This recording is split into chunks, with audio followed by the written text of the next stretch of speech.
I am so pleased to introduce you to Amy Lentz, who is the Horticulture and Agriculture Agent in Weld County. Amy has been with Extension for just over 3 years. We couldn't be more thrilled to have her on board, and today she's going to be talking about showcasing Plant Select. Thanks, Amy. Great. Thank you so much, Allison, for the nice introduction. So as Allison mentioned, I'm going to be talking today about showcasing Plant Select. This is a pretty fun class. We've got a lot of slides to get through, but you get to see a lot of different pictures of all the different plants that Plant Select offers. So let's go ahead and get started. Slide will switch here. There we go. So let's start out with just a little bit of background information about the Plant Select program. Just to give you an idea of what this is, it's a cooperative program that's through CSU and Denver Botanic Gardens. And its purpose was really to seek out and identify and then also distribute some of the best plants that are for our landscapes and gardens here in this very unique climate that we have in the Intermountain region of the High Plains. So there's a little map there. You can see all the different states or parts of states that this program is meant to kind of cover. So North and West Texas, New Mexico, Colorado, Utah, Wyoming, Idaho, and Montana. So a big wide range, but again, we're all kind of that, we're at higher elevation, we're dry, and we have this higher sunlight intensity. So that's why we're getting different plants for us. So this program was started actually back in the early 1980s by a lady named Gail Weinstein, and she was the former director of horticulture at Denver Botanic Gardens.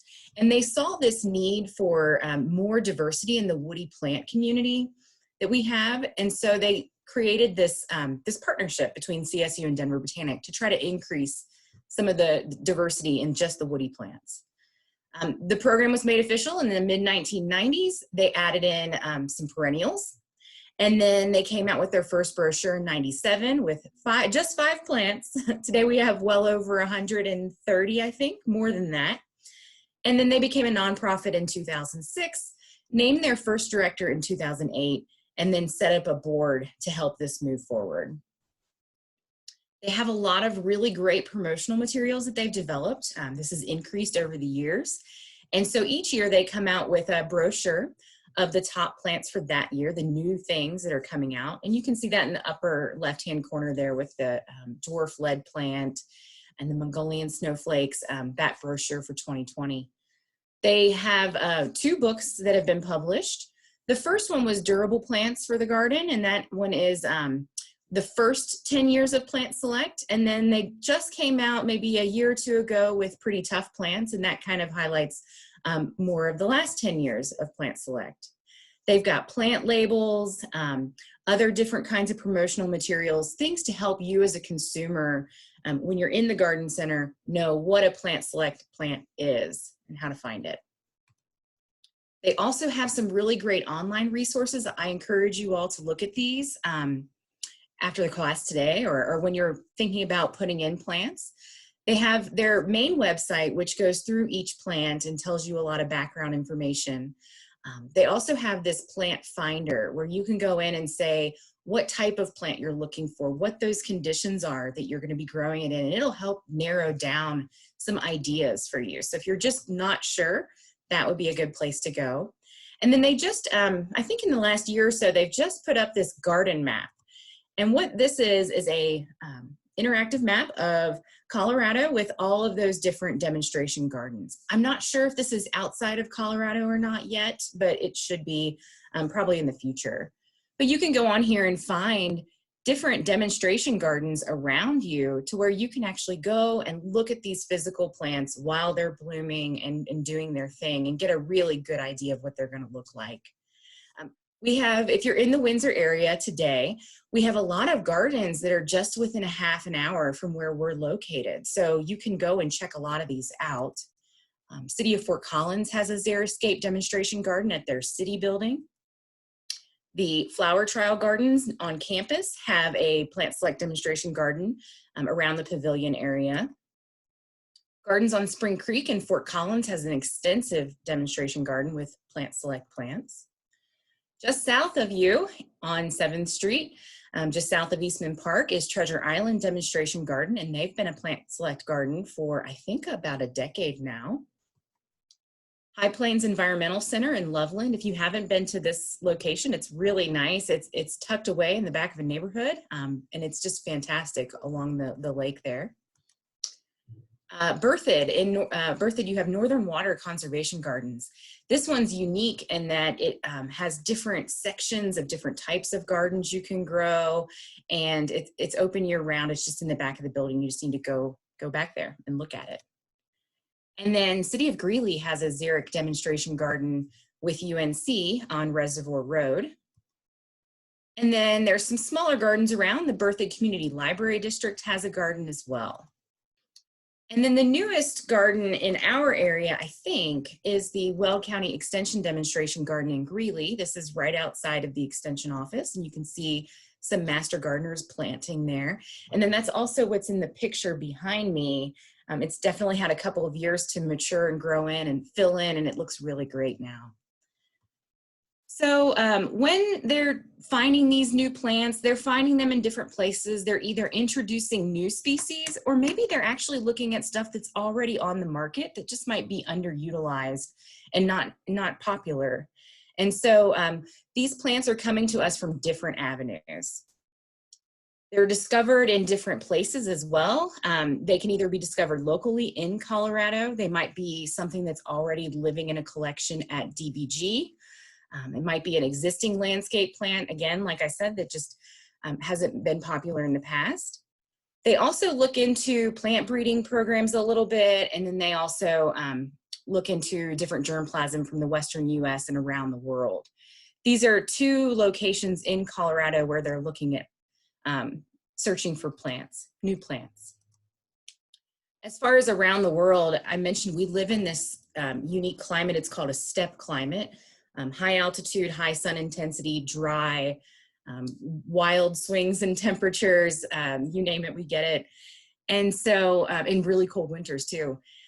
These are different areas around the world that have a similar climate to us. And so this is kind of the places that they're looking. And so when they find a plant that they like, it goes through a whole big process. It gets trialed in different locations. There's committee members that we'll look at that and then decide if it needs to move forward. So some of the things that they're looking for when they're evaluating these plants, they want to make sure it's going to do well in a broad range of conditions. It's going to be very adaptable to our climate. They want to make sure that it's something unique and not just something you can find anywhere. They want resistance to plant diseases and insects, low water needs, which is really important. Almost, I think, if not all, almost all of the Plant Select plants are low water users.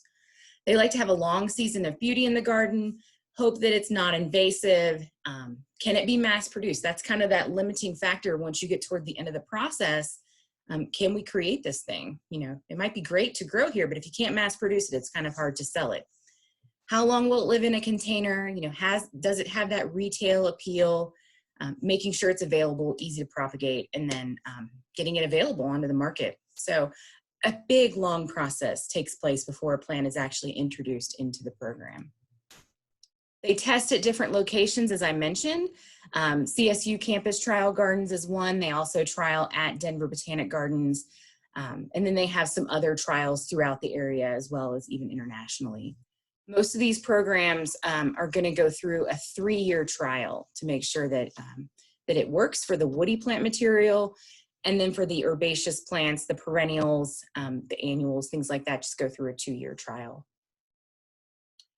If you're wondering where you can find Plant Select plants after this class is over, they have a directory that you can go to on the Plant Select site, and they will tell you which nurseries and garden centers in your area carry these types of plants. So that's kind of the background information. I just wanted to kind of get through that so that you guys kind of know a little bit about the program itself. And so what we're going to do now is we're just going to go through all those different plants. This is the fun part of the class where we get to see everything. So I'm going to go ahead and pop my camera off just so that I don't distract you all. And let's start out with some trees. So, and I apologize, I think the garbage truck might be going by my house right now. Our first tree we're going to look at is called the Hot Wings Tatarian Maple. This was a seedling selection from a bunch of different Tatarian maples at Fort Collins Nursery. It's a small to medium sized tree, very adaptable to lots of different soil types. We have an issue with maples in Colorado where they get iron chlorosis, and this one does not have that. It can be used as a street tree, a landscape tree, but where it really gets its name, that hot wings, are from those beautiful red fruit pods. They're called samaras, or helicopters is another thing people call them. But those are really the showstopper with these. And so that's how it got its name, hot wings.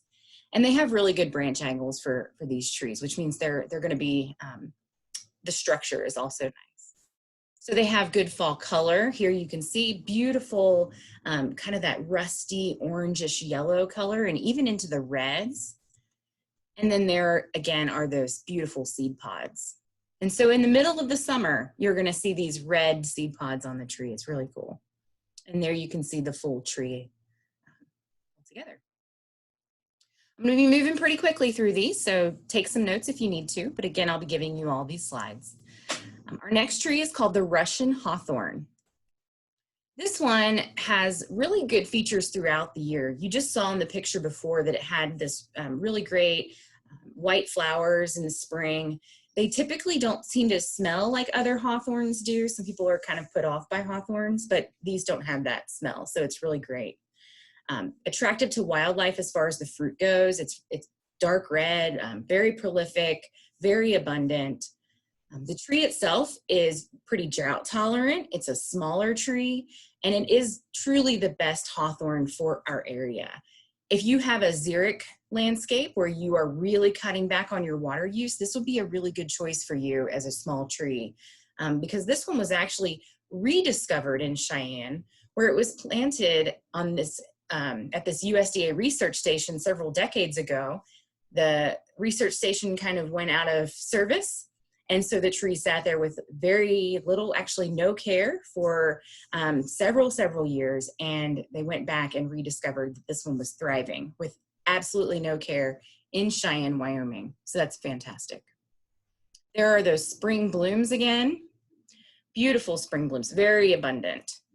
And then here you can see it's being used as almost like a hedge or a screen at University of Colorado in Boulder.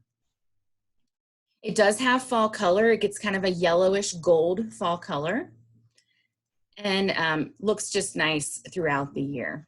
And so there you can see again, kind of a low branching small tree.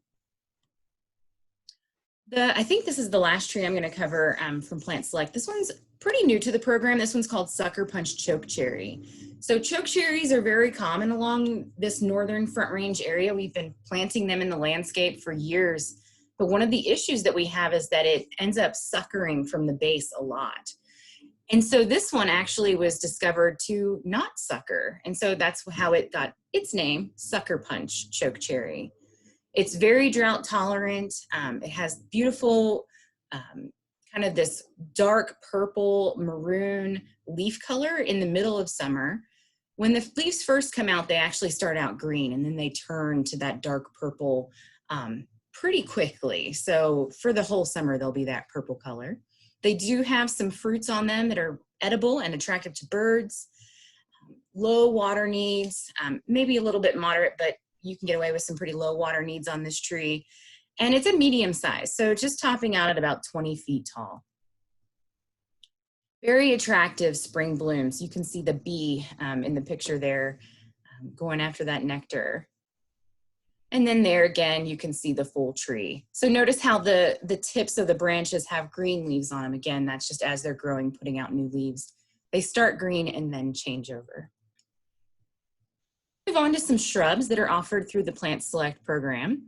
The first one I want to talk about is Cheyenne Mock Orange, Philadelphus lewisii. This one was another one that was grown up at that same Cheyenne USDA research station and survived for many, many years.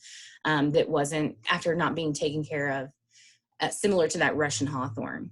This one was introduced into Plant Select pretty early on in the program in 2001. It's very cold hardy. It's a 6 to 9 foot high shrubs and 5 to 8 feet wide, so it does need some space, so make sure you give it that.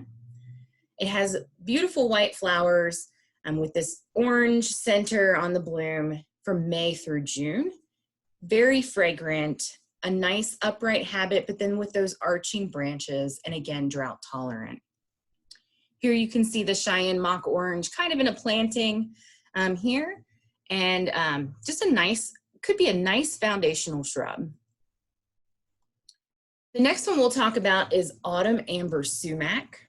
This is a really great shrub. I fell in love with this the first time I saw it. It has these prostrate form, this prostrate form to it, which means it's kind of almost like a ground cover shrub. It grows a little bit wider sometimes, or stretches wide. Great for walls, great for large open areas. It is definitely a xeric plant, not for a place that you have a lot of moisture. What I love about this plant are the leaves. They're just so perfectly architectural. They've got those 3 leaves set in a triangle pattern. I love the shiny, glossy texture of them. And I don't know, they just look so perfect to me. Great fall color. It gets this amber to reddish fall color. I've got a picture of that in a second for you. But as far as size go, again, you have to give these guys some room as well. They're going to get pretty big over time. Now you can trim them back to keep them at a somewhat smaller size, but they will end up being pretty large.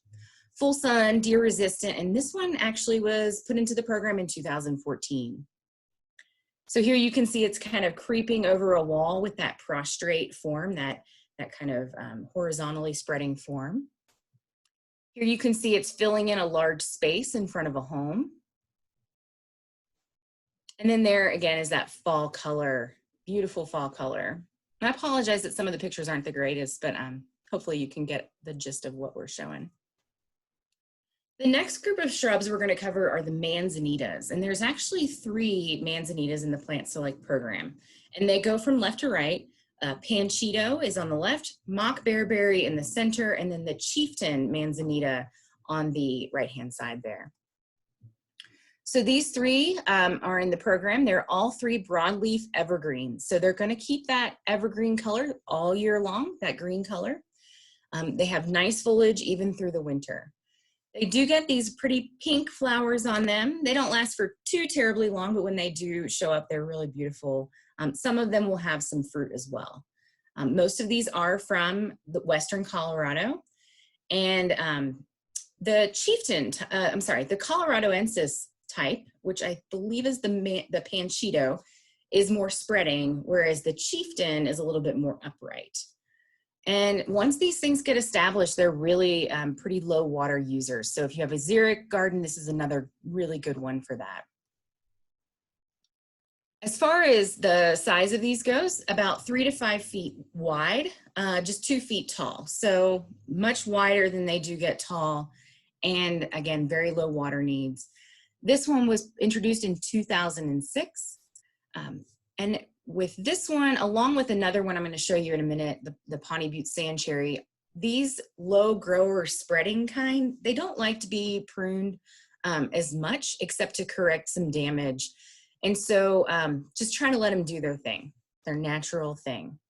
So there again are the 3 different manzanitas. And then here's that next one I just mentioned, the Pawnee Butte Sand Cherry. I have 2 of these in my backyard, and I have 3 of these in my backyard, and I love all 3 of them. They're great. The Pawnee Butte Sand Cherry, as you can imagine from the name, Pawnee Buttes, is native to North America. And if you know anything about Weld County, Pawnee Buttes is just right up the road. It's our national grassland. It was discovered on a hike by a couple of horticulturalists, and they thought it was great and got it into the market. It's a native sand cherry. It's low growing, again, a spreader. So it's going to spread out to be about 6 feet wide, just about 1.5 feet tall. Let's see. This one has blue-green foliage through most of the year. It does get some fall color. Unlike the manzanitas, this one's not evergreen. It's going to have fall color, drop its leaves, and then it's actually going to bloom in the spring and then put out a new set of leaves. Very, very drought tolerant, which is great. Again, I'm pretty sure almost all, if not all of these plants are low water use. And make sure you give this one some space and let it do its natural thing. It doesn't like to be pruned. There's those beautiful flowers in the spring. And then there is the fall color for you to see. Really nice fall color on these. Absolutely gorgeous. And so there's the Pawnee Butte sand cherry. Another shrub for you is the Apache plume. So Apache plume comes to us from Southwest Colorado into New Mexico. It's a native there. This one's a pretty unique shrub.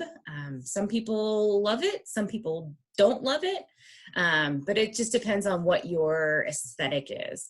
This one kind of, another one again, let it do its own thing. It's gonna be blooming and seeding at the same time. So you can see that in the picture there. You've got these 5-petaled flowers, and then they change over into these feathery type fruit heads, seed heads.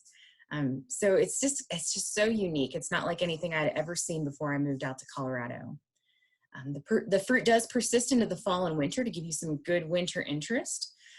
Very xeric on this, again, not for a wet, moist area at all, but it does do well in poor soil.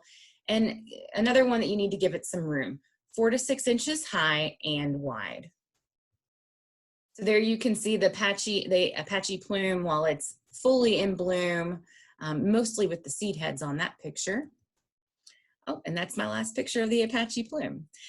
There are some other shrubs in the program that we didn't cover today. One of those would be, I'm drawing a blank. Fern bush would be another good one for you to try out. Okay, let's move on to some grasses that are in the program. So most of you have probably heard of this one before. This is the Blonde Ambition gramagrass. Blonde Ambition gramagrass is native to our area. It's a 18 to 24 inch tall plant. It has kind of a rounded shape to it. It's just as wide as it is tall, very drought tolerant, and full of these blooms, these seed heads all over it that have these a blonde color, and they almost look like blonde eyelashes, which is kind of how it got its name. It does hold its form really well. It's great to mix in with other perennials. The seed heads against different colors really seem to stand out, and they stand up well and last all through the winter. So here you can see it mixed in with some other perennials. So I think there's Russian sage in the back, and I might be a butterfly bush in the front there. Hard to tell, but you can see just how those seed heads really contrast with those other colors. Here it's in a mass planting with lots of other different things, and it really does just show up very nicely. The next grass we're going to talk about is called Giant Saccaton. It's a big guy. Giant Saccaton is another native, comes to us from southern Colorado into New Mexico. Again, a big grass. If you're looking to fill a large space, this is the one that you'll want. And when I say large, I don't just mean height-wise, but you need to give this one plenty of width as well. It'll get to be about 5 to 8 feet tall and at least 5 feet wide. Keep it on the dry side. If you have miscanthus that maybe you want to switch out with something different, this would be a good one to swap out for that. It has about that same size, if not just a little bit bigger. But makes a really nice backdrop for other plants as well. So you can mix this in with different shrubs, use it behind perennials to help those perennials stand out more. Here you can see the Giant Saccaton. This is at Denver Botanic Gardens. And it's the big guy there. So we've got some other grasses in the forefront, maybe some little blue stem, and I'm not sure what the other one is there, but you can see the Giant Saccaton in the background there, just really large and in charge. Love it. And then there's another view of it.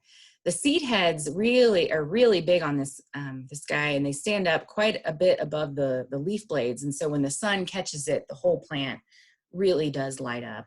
It's gorgeous.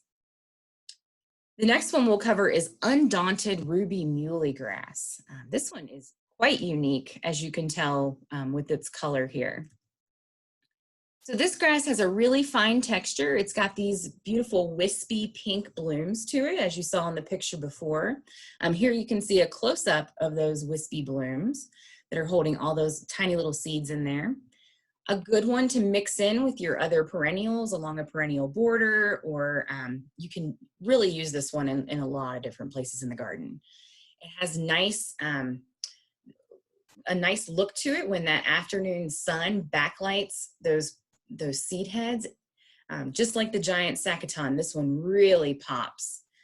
Keep it on the dry side. This one is smaller than some of the other ones we've been talking about. This one's only 1.5 to 2 feet tall and wide. Here you can see it catching that sunlight in the evening or in the morning. And again, another pretty picture here where it's mixed in with other perennials. This is what we would call a fine textured plant. So if you have been watching some of our other webinars about design, you can see the coarse texture of the plant in the front mixed in with the fine texture of the undaunted ruby muhly grass, adding a lot of interest. And then I just love this picture to show how pink those things can get, just gorgeous. The next one of our grasses that we're going to cover is Standing Ovation Little Bluestem. This one has gotten a lot of press because it is a showstopper, as its name will indicate. This one does great. The reason I love the little bluestem is probably one of my favorite ornamental grasses, and I like it because it's all around it. It hits every mark. It does well in poor soils. It does well in dry soils. It's a native. It's tough. It's got a nice upright habit to it. As far as the little bluestem, the Standing Ovation little bluestem goes, it has these bluish green leaves in the summer that then change over to a deep purple, orange, red fall color. There's a lot of different colors in there. And then it also has this winter interest on the seed heads. And this one's just a little bit different because those seed heads go all the way down that stalk of the grass. Instead of just having the seed heads on top and the grass blades on the bottom, it all kind of mixes together. I also like the height of these. They just hit that mark that I feel like we all are looking for, that nice 2 to 3 foot tall grass that stays just maybe 1 foot or 1.5 feet wide. It's a nice addition as a small grass. So this is why it gets its name. It's like a play. It has its opening act. It has, the middle with the plot, with the beautiful greens that then turn over into these blue greens and these grayish blue colors. And then you have the Standing Ovation at the end in October where it hits that fall color. And I have 2 of these in my yard, and they really do have all the colors at once. They have the blue, green, the red, the orange, the purple, you name it. It's beautiful. Just like this picture, actually, right here. This is about what mine looks like right now in my yard. And then there you can see it planted along a border to kind of be a backdrop for that planting bed. So that's it for the grasses that we're going to cover. There are some others that Plant Select offers. We just don't have enough time to cover all 135 or 40 plants today. So let's move on to some ground covers. Plant Select has a really great variety of ground covers for you. So the first one I want to talk about are the ice plants, and there are several. I'm going to say that again. There are several from Plant Select for you to choose from, of all different colors. So I'm going to go through a little bit about the background of all of the ice plants, and then I'll show you several pictures of the different varieties that are available. So in general, ice plants come from South Africa. They have varying heights and widths, but generally speaking, they're going to be about 1 to 4 inches tall, and they're going to spread to be about 1 foot to 2 feet wide. I've seen some that spread a little bit more, but as far as height goes, they do generally tend to stay in that 1 to 4 inch range. They like full sun, but you can also plant them into a little bit of partial shade as well, preferring a very well-drained or sandy soil. I know some people have had trouble growing these in a heavy clay or, just a heavier soil, a wet soil, or mulch, actually. So this might be one where if you have it in a mulched area, pull that mulch back away from the plant because it can cause some crown rot issues. They actually are going to prefer a very dry site with more of a gravelly mulch. But they're pretty easy to care for once you get them going. I have some of these in my yard. We have several of these in our Weld County Extension Demonstration Garden in Greeley too. So here are some of the different varieties that are offered through Plant Select. We have Red Mountain, beautiful red color with just a little bit of purple in the center, and then that the yellow on the stamens there, kind of popping. We have Starburst. This one's lavender or lilac kind of color with a white center. Notice the petals on this one are a little bit thinner. Table Mountain, I have this one in 3 or 4 different places in my yard, and actually it's grown to the point where I'm now transplanting it into other places because I have room. And so nice one, pretty like a pinkish magenta into almost a purple color for this one. Very prolific bloomer, blooms all season long. In fact, it's probably still blooming, I don't know. I just introduced lavender ice into my garden. This one's a very pale lavender color. Mesa Verde has more of a peach color to it. Again, with the thinner leaves on there. Allen's Apricot is a newer one, I think. This one gets a little bit taller. So we have these at the demonstration garden in Greeley, and I think they're maybe pushing the 6-inch height range, but again, still very low to the ground and spreading and beautiful and very prolific bloomers. Red Mountain Flame, another one, kind of orangish to red petals with that white purple center. And then Fire Spinner, this one is also, I think, a newer one with more of that purple center with the orange petals. We have this one as well at the demonstration garden in Greeley, and it stays pretty low, maybe just a couple inches tall, but this is a spreader. This one has filled in all of those empty areas that we have. So a nice one to fill in. And then Granita Raspberry, another newer one to the program. A very, very deep saturated purple pink color to it. And then another new one is Granita Orange. And this one is truly orange. It's as orange as you can get, and it's a very prolific bloomer. So that's it for the ice plants. Again, there's lots of different options for you. And there's even more probably than that. And I didn't mention the standard yellow ice plant. That's just kind of the standard. So go check out the ice plants. Lots to choose from. The next one I want to cover is Silver Heels Horehound. I love this plant. It's a foliage plant. Doesn't have a lot of bloom factor to it, but a really great one for rock gardens, as you can see here, filling in those spaces. Just a great ground cover.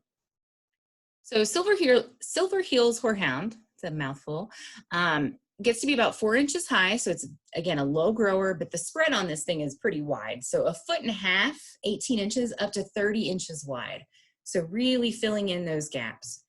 It has a very nice, neat habit to it. If you are growing a sensory garden where you like to hit the different taste, touch, smell, and sound, that kind of thing, this one's really great for that touch because it has this really fuzzy, furry foliage to it. Full sun on this, it doesn't do as well in the shade, so keep it out there in the sun. But it does have a pretty good tolerance to clay, loam, or sandy soils, so a good range there. It needs to be moderately watered to xeric, so keep it again on the dry side. And if you need to, you can cut these back in late winter to kind of rejuvenate that plant and have it respread again. Here's a picture of it next to an ice plant. Makes a nice complement to ice plant because it has that silvery foliage, and then you've got the darker greens on the other plant there. And then again, you can see it's filling in that rock garden space. Another one that's great as a ground cover, if you want something a little bit taller and maybe with a little more of a bloom factor to it, would be Canna Creek buckwheat. So Canna Creek buckwheat is, again, a good border, good for perennials, good as a ground cover. You can mix it in with different things. You can grow it among rocks. You can grow it in mass. You can create pathways with it to kind of make it look like a golden river moving through your landscape. Lots of different options for this Canna Creek buckwheat.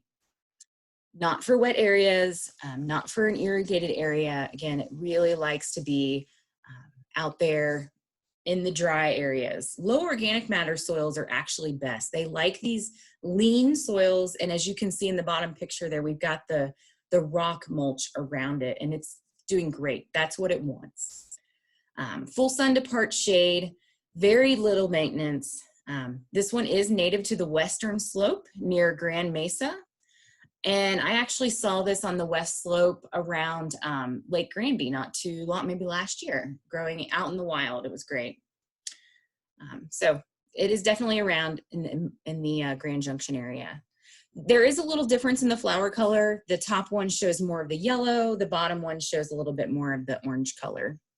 Here you can see, again, a little taller than the other ground covers we've been talking about. So it's kind of crosses that bridge between ground cover and perennial. And then again, the blooms are just great. And I should mention, if you are looking for pollinators, this is a great one for pollinators. I think this might be our last ground cover. I could be wrong. But let's talk about Turquoise Tails Blue Sedum. So this is a succulent ground cover. This one was brought to Plant Select by Kelly Grummins and Scott and Laura Ogden. They're kind of the names that you hear often in the Plant Select program is bringing in new plants. It's great. This one is actually native to the Mediterranean, so it's not a native to here in the United States or in Colorado.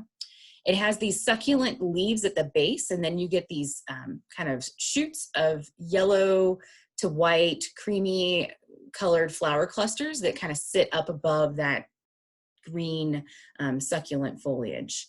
It is a xeriscape plant, hardy to zone 5A, so you might have a little bit of issue with this if you are at elevation, but it's a very low maintenance plant and deer resistant. There's the succulent foliage. You can see the spiraling pattern. I've heard different names for these, but anyway, really nice. I've heard them called burrows, tails, different things. And here you can see the full plant, again, with those flower spikes kind of popping up above it. Oh, there is another one. Turkish Veronica. So Turkish Veronica is a fantastic ground cover if you're looking to fill in some of those spaces. And they do offer 2 different types of Turkish Veronica. Actually, there might even be 3 in the Plant Select program. And I'll show you a picture of those in just a minute. So these are native to the Pontiac Mountains in northeastern Turkey. Again, remember I was showing you that map that these things come from all over the world. Full sun to part shade, all soil types, but best in well-drained soils. And this is, again, that one that you can mix in with your pavers or your flagstone and fill in the gaps. Also makes a nice border plant. I've used this kind of along the fronts of my beds just to kind of transition between the bed and the sidewalk as a nice little border plant. And so here you can see it in a rock garden. Here it is mixed into a planting bed. And then here it is within the pavers. The bloom period on this is not super long. It's in the spring, maybe a few weeks of bloom. And then it just is a green filler. So I mentioned there are a couple different kinds that are offered through the Plant Select program. And so 2 of those would be Snowmass, blue-eyed on the left, and then Crystal River on the right, having a really nice blue color to it. There aren't too many blue flowers out there. There's actually books written just about blue flowers. So this is one of those that I would look at for if I was looking for a really nice blue color. All right, moving on. So we've got about 20 minutes left of our class. I'm going to try to hit most of these perennials, and then we'll take some questions. So when we're looking at perennials, I like to focus on what I call the big 3 that are going to really help you to have blooms throughout the season. Because perennials, unlike annuals, perennials typically have a smaller window of bloom time. Some might be spring bloomers, some are going to be midsummer bloomers, some are going to wait until September to bloom, or even October. So with this, you want to have blooms throughout the year. So if you use the big 3, the penstemons, the salvias, and the hyssops, usually you can hit all of those bloom times if you're mixing those into your garden. So let's start with the penstemons because they tend to generally be the first ones to bloom in more of the early summer into the summer. These are what we call xeriscape royalty because they are just gorgeous. The colors are very, they're very deep colors and true colors. You can see that in the picture here, just really great. They will naturalize a little bit if left to reseed. If you don't want them to naturalize, go ahead and cut those blooms off before they start to go to seed and drop.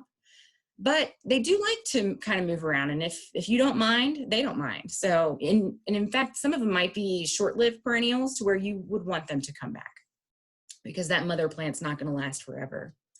Attractive to pollinators, great for low organic matter soils. Sandy, gravelly soils are really best. And with the penstemons, and this is pretty important, they do like that gravel mulch. They don't like to be heavily mulched. They also don't like competition, so they tell you to plant penstemons with penstemons, but you can see in the picture here, they're next to some Shasta daisies and kind of shoved in with a bunch of different plants, and they're doing okay. But they do tend to like to have a little bit of space around them. And then full sun. So there are a lot of penstemons offered through the Plant Select program. I'm going to go through a lot of them with you here. So the first one is Prairie Jewel. Much larger blooms than some of the other penstemons. Silverton has more of a lighter purple color, smaller blooms, but all over blooms. And Silverton is also a lot smaller of a plant. Grand Mesa is a very popular one, just again for that blue color. A lot of people at first glance might think you're looking at a delphinium here, but it's not. It's a Grand Mesa beard tongue. And I should say beard tongue is just another word for penstemon. But I love, again, the blue color of this one. Stepson's Sunset Glow penstemon. So there's these fine leaf penstemons, and then there's also more of the broader leaf penstemons. This one falls into more of the fine leaf penstemons. But this one has a nice orangish color. Desert beard tongue, a pink variety. Bridges penstemon has more of the red tones to it. These flowers are also thinner and more tubular. Coral baby penstemon is a nice smaller version of a penstemon. This one doesn't get very tall at all and has these beautiful pink coral flowers to it. Red Rocks penstemon is a really popular one. This one has kind of that lilac purple color to the blooms. And if you look closely, you'll see the tracks inside the bloom to kind of direct the pollinators into the center there. All of these penstemons are fantastic for pollinators. I have several penstemons in my yard, and they are buzzing with the bees in early summer. Shadow Mountain penstemon is another one, kind of that pinkish to purple color. Carolyn's Hope pink penstemon. This one was introduced as a fundraiser for breast cancer awareness. And so that's kind of the penstemons. The one I didn't show you was the Rocky Mountain penstemon, and I think it's because it may not be a Plant Select plant, but that's another very popular one that you will find out on the market. And it has a deep purple color. So I said we've got the big three. We've got the penstemons, the salvias in the middle of the summer are typically blooming into the late summer, and then the hyssopus will come on later. So we'll get to the hyssopus next. Let's cover some of the sages or salvias that are offered through Plant Select. Again, there's going to be lots of different options here in this category, all different types, sizes, colors, bloom times, you name it. So look at these more closely when you start to decide which ones that you like for your garden. With the salvias, you might want to deadhead them the first season to help really promote that crown growth and get it going. It'll help it really fully establish pretty well. These don't necessarily like to be planted in the fall as much as some of the other perennials. Usually we say that if you can dig in the ground, you can plant a plant even in the fall. But with the salvias, they don't have enough time to fully establish sometimes. So maybe plant these in the spring. Very xeric, and a great option for a xeric garden. Make sure your soils are have good drainage, and also you want to make sure that these aren't getting nailed with winter water as well. They like to be dry year round. You can prune them in the spring, remove some of the old stems, and get them to kind of rejuvenate if you need to. So let's talk about all these different salvias that Plant Select has in their program. So first one we've got is the Windwalker Royal Red Salvia. And this one is truly a very deep red color. Windwalker Desert Rose Salvia. This one has more of a pink color to it. Notice the difference in the leaf shapes between the two I just showed you, the Windwalkers, kind of thinner, strappier leaves, and then you get the silver sage, and it's got these really broad, wide, fuzzy, silvery colored leaves. So again, there's a lot of variability in these categories. But silver sage has more of a coarse form to it, and it's an earlier bloomer. We have Wild Thing sage.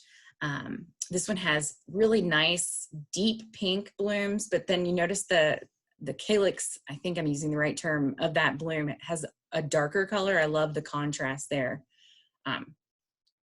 Mojave sage is probably one of my favorites. I just like the color contrast with the lighter blue tips and then the deeper purple color of the actual flower itself. And you can see in the picture there that these sages are, just like the penstemons, very attractive to pollinators, not just bees, but also hummingbirds. Furman's red sage is another one that's great. We have a couple of these at our trial garden in Greeley at the extension office, and they're doing fantastic. And you can see the hummingbird moth there. I think I'm using the right name for that. So again, with the pollinators, I love it.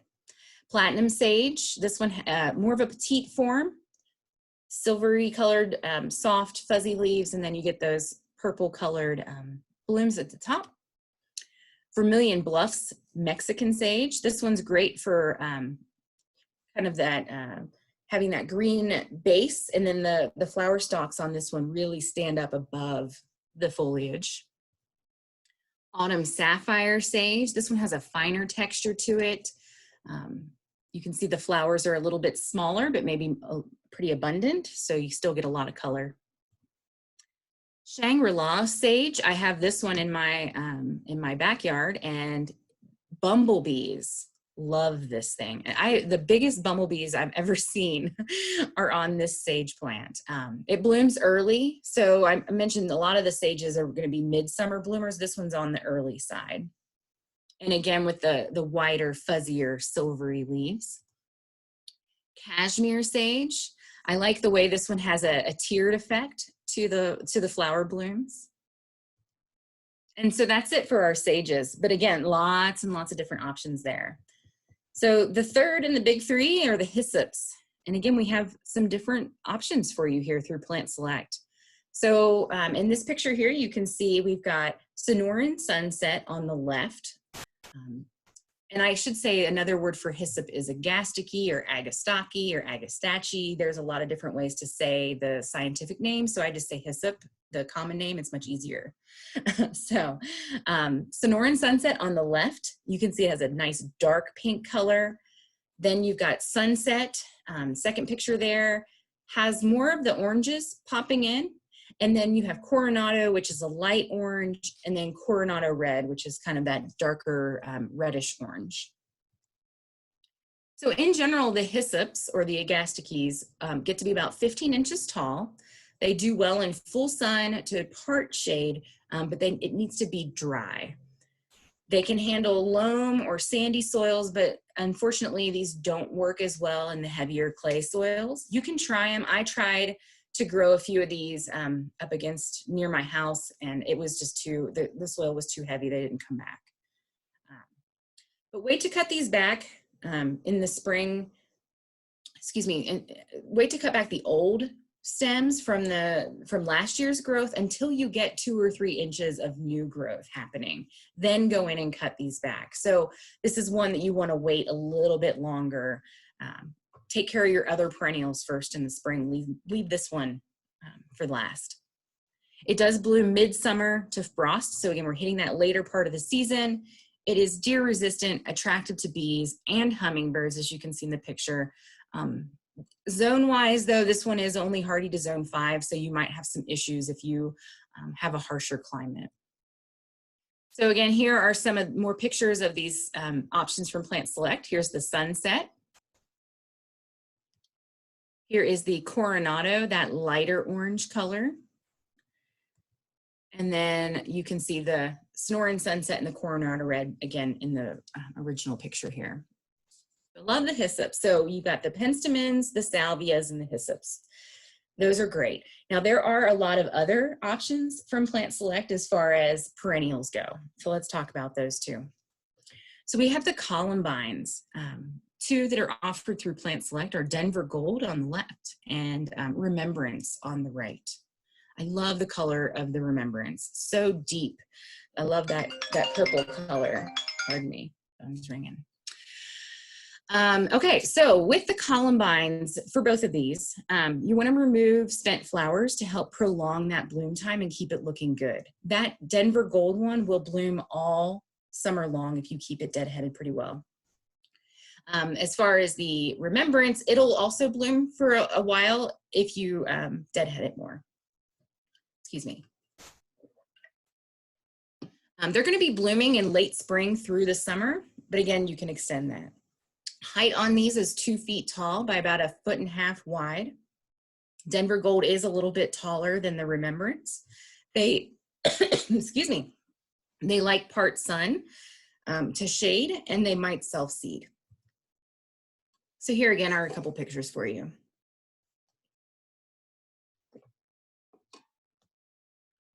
Another great perennial offered through Plant Select are the sun daisies or the osteospermums. And they have 3 options for you in this category. We've got Avalanche White, Purple Mountain, and Lavender Mist. What I love about the osteospermums or sun daisies is that they form this nice mat of really dark, rich green leaves. And then they bloom above that. They pop up these little daisy-like blooms inside that mat of foliage. They bloom late April through midsummer, although I had blooms, gosh, up until mid-September maybe. So they can definitely go longer. They're not native to here. They're native to the Drakensberg Mountains in South Africa. And a lot of these have been introduced, well, not a lot, but 3 of these have been introduced over the years. Purple Mountain came in 1998, the white one in 2011. So size-wise, about 12 inches tall and wide, or 12 inches by 24 inches wide, depending on which type you decide to plant. And they do spread wide. Mine are filling in about 1.5 feet space, maybe almost 2 foot space. And I have the white, Avalanche White. So here you can see that Avalanche White, really nice color as far as that like pure, true white color goes. Here is the Purple Mountain. This is in front of the Capitol building in Denver. And then the Lavender Mist is kind of a mix between the two. You've got the lavender tips, and then it gets a little bit white toward the center, and then it has a purple eye. Again, there's lots of different perennials offered through the Plant Select program, so I'm kind of grouping these into different categories from here on out. Let's talk about some yellow daisy-like flowers. So if you love yellow and you want to incorporate that into your landscape, you have several options here. Colorado Gold Gazania, Filigree Daisy, Engelmann's Daisy, and Chocolate Flower, in that order across those pictures there. Oh, let me talk a little bit more about some of these. So the Colorado Gold Gazania has kind of grassy-like leaves, and they, not a very big plant, maybe gets to be about 6 inches wide, about 6 inches to maybe 8 inches tall. So with these, I like to plant a lot of them, the Colorado Gold Gazania, and they'll fill in that area. Engelmann's Daisy is another one we have at our garden in Greeley, and it is doing great. It's a tough plant, very easy to take care of. I'm not as familiar with the Filigree Daisy, but knowing Plant Select, it's another one that's easy to take care of and grows in a lot of different conditions.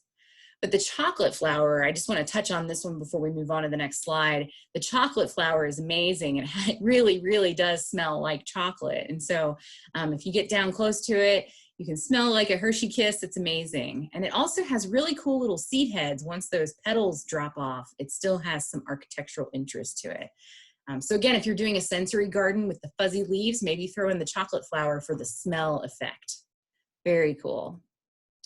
We do have some perennials for the shade that Plant Select offers. Spanish Peaks Foxglove is beautiful. I love the rose pink color to the flowers. It's almost purplish in early summer. with this one though, again, it likes shade, but it likes a dry shade, not a wet, moist shade. This one's native to South Central Spain or Eastern Portugal, long-lived, low maintenance, definitely one to try. Another one for the shade would be Snow Angel Coral Bells. We have several of these in our demonstration garden, and they're planted under the heavy shade of a redbud that is probably, I don't know, 15 years old. And so it's a very thick, deep shade, and they're doing fantastic. The foliage stays a little bit lower to the ground, maybe just 6 to 8 inches tall, maybe up to a foot, but then you get these spikes of blooms that set up above that, and they're gonna have those pink flowers. The foliage does have a variegation to it, which means it has white and green in a kind of a stripy pattern. And again, dry shade to moderate water could be okay if it's in a little bit more sun. So that's a couple that'll work well for you in the shade: the Spanish foxglove, the coral bells, and then also the columbines that I mentioned earlier. Let's talk about some with more of a unique form. These are the ones that are kind of those specimen plants that you want people to just look at and go, wow, that's different or interesting. The first one being the regal torch lily. I remember the first time I saw a torch lily, and I was just blown away. They're just so different and unique. And so this is a nice one. It's a lily, so it's almost like a bulb plant. You get those nice strappy leaves, and then you get those stalks with the flowers. Another one with really unique form is redbirds in a tree.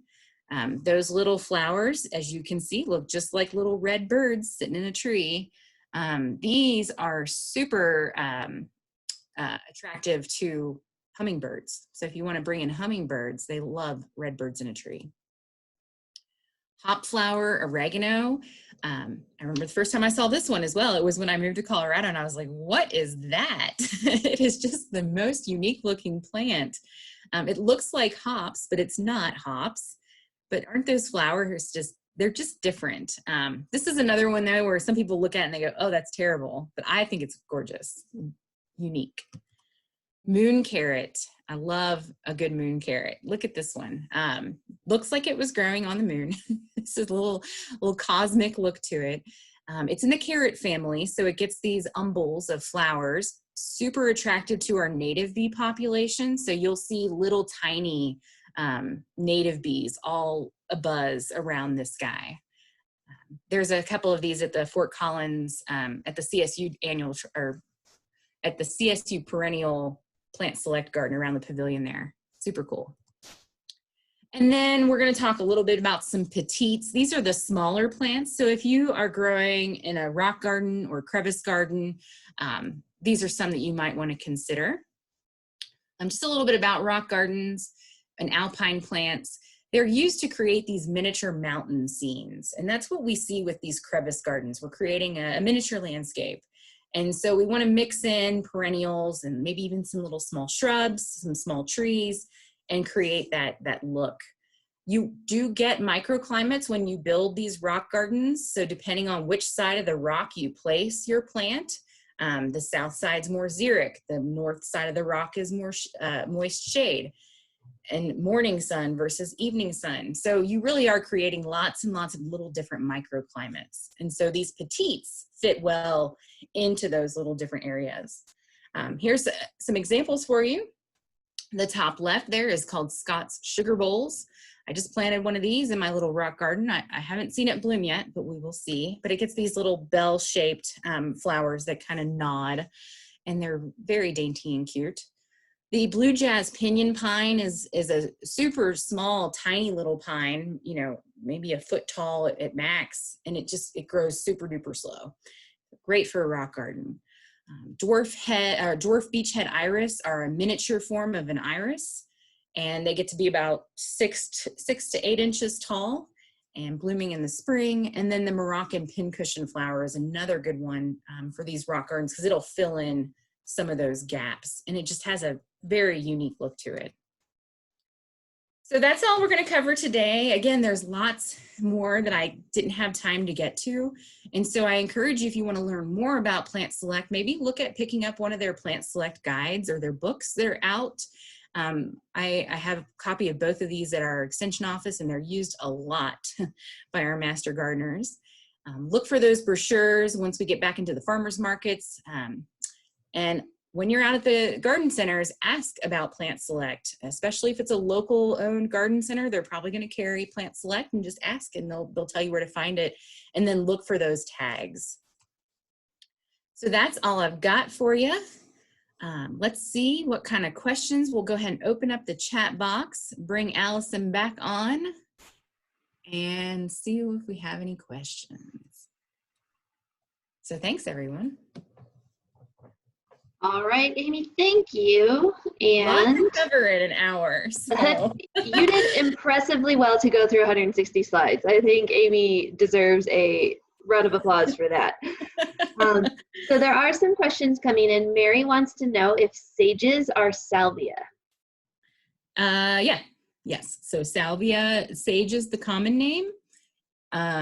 Salvia is the scientific name. However, so salvias are sages, but not all sages are salvias. Sage is a common name. And so you'll hear things like sagebrush, or culinary sage. Those may not be salvias. I'm not sure about culinary sage. Do you know? It might be a salvia. I think it's salvia, but they're considered to be different because they're for culinary use and not ornamental. Right. So always err with the scientific names. I know they're hard to read and hard to pronounce, but they're going to be more accurate in getting you the plant that you want. And the bigger thing is that not all sages or salvias are edible. So yes, this is very true. Be eating your redbirds in a tree. Yeah. Okay, Sandy wants to know, she has 2 Tatarian hot wings planted a year ago in October. No samaras. Should she just be patient? Yes, be patient. Actually, trees take some time to get to a mature level where they start producing fruit. And in this case, the samara is the fruit of the tree. So it might take a couple years before you start to see them really get prolific. As that tree gets bigger, though, you're going to see those big bundles of samaras. So no worries. There's nothing you can really do to help it create those faster or anything. You just got to wait it out. Kathy Mitchell wants to clarify the osteospermum, which is how I say it, which is wrong. The sun daisies, the zone for sun daisies. The zone. Did I have a different? I'm not sure what I had on the zone. I think it's zone 4 or 5, but there are annual osteospermums too. Oh, yes. That's probably the point there. I don't think I put the zone on the slide, but yeah, there are annual. How do you say it? Osteospermum? I say osteospermum. I don't know. Sun daisies. Let's just go with that. There are annuals of those, and they're usually, there's a name for it. I'm trying to think of the common name. It'll come to me, but those are different. So again, look at the scientific name. That's going to get you the plant that you want, because I do know that a lot of people grow those other ones, the annuals, as bedding plants. So you'll even find them in hanging baskets and things like that. Those aren't coming back, just the perennial types. So Stephanie wants to know about Buddleia alternifolia and the conditions needed. Did Plant Select introduce a Buddleia? Did I miss that? I didn't cover a Buddleia, but Buddleia is the scientific name for butterfly bush. And so what was the question? Conditions. General conditions. Butterfly bush in general is pretty wide range of tolerance. So I would say you'd probably be fine in clay or in sand, but it is not as xeric as a lot of these Plant Select plants are. So you're going to need to probably supply some irrigation regularly to a Buddleia.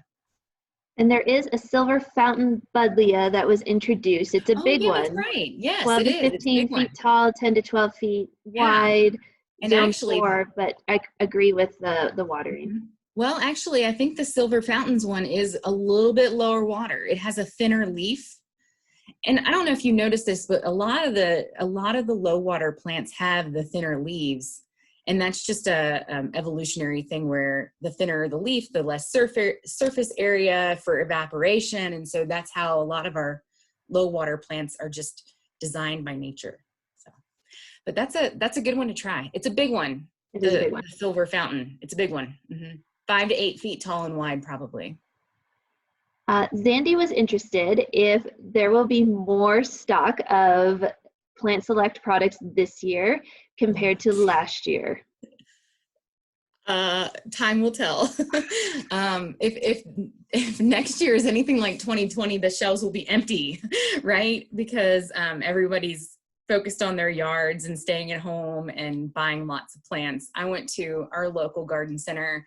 It was like, I want to say it was like early June, and they're like, don't worry, we're going to get another truck full of stuff, because they literally had empty shelves everywhere because it was just, they were gone. I do know that Plant Select is working on they're ramping up. They're always ramping up the number of plants that they're getting into our local garden center. So just keep looking. Check out the website, because they do have all of those garden centers listed, and you can call ahead and say, save yourself an afternoon drive and just call around to a few places if you're looking for Remembrance Columbine or something like that. Also keep in mind that propagating herbaceous plants, the perennials and annuals and things like that, is far faster than our woody plants like shrubs and trees. Yes, those take several absolutely. years usually, so just keep in mind of that. Yeah, you'll find availability. Janet wants to know if gazanias blossom, if the blossoms close on overcast days. I think they do, if I'm remembering correctly. They do, yes. Yeah, they do. They'll kind of they'll just kind of close up like this and then open back up. Sandy's back with her manzanitas. They seem to drop their leaves and just don't seem overly happy. Also planted around the same time a year ago, October. Any options on making them a little happier? I'm wondering if they get too much water. Sometimes if they're in that more moist situation, they might tend to drop their leaves. So that could be an option. Or maybe they're planted too deeply. I don't know that you can fix it at this point. Well, with a smaller shrub like that, you could probably dig it out and maybe raise it up a little bit, but maybe check into those two things. It's really hard though to tell without seeing it in person or with a picture. So if, is it Sandy? Is that who's asking? Yeah, I don't know if you're in Larimer County or Weld County, Sandy, but you could always shoot that question over to your master gardeners and send them a photo, and maybe they can help pinpoint what's happening there. Include your cultural conditions too. Whenever you reach out to your agents or your master gardeners, make sure you're including all the pertinent information, because otherwise we'll respond with additional questions for you. Barbara's wondering how someone finds a landscape company who can work on xeric landscape design. That's a good question. I think, Barbara, depending on what county you're in, you might want to request that to your local county contact. So if you're in Weld, you can email Amy or me in Larimer. Or if you're in another county, you could reach out. It's a little tricky, I will say. Yeah. There's not a good listing of stuff. I think part of the reason it's hard is because and correct me if I'm wrong, Allison, but I don't think that landscape companies can use xeriscape in their name, or they have to be very creative about how they market themselves as xeriscape. It's like a trademark thing or something. So you might have to call, ask them maybe say like, what low water, can you do low water plantings? Most of the reputable landscape companies have gotten on board with this whole xeriscape thing, and they're doing it. So I think it's just going to take a little bit of legwork, calling around, asking. And she is in Weld County, so Amy, I'm going to pop your email address into the chat. And it's actually on this slide right here at the bottom. You can see. Oh, it sure is. There it is.